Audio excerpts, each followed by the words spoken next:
सर्वप्रथम माझ्या सर्व मायमौली माता भगिनींना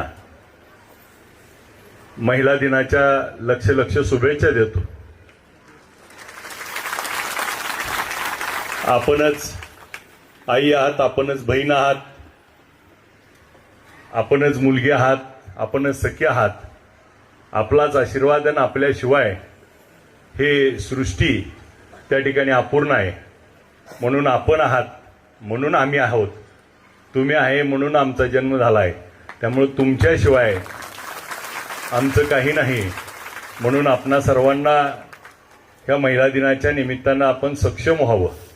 आपण जिजाऊ माँसाहेब होत्या म्हणून छत्रपती शिवाजी महाराज जन्मले, सावित्रीमाई होत्या म्हणून आज स्त्री शिक्षणाची आणि आज या कार्यक्रमाला इथे येऊन पाहण्याची वेळ मिळाली.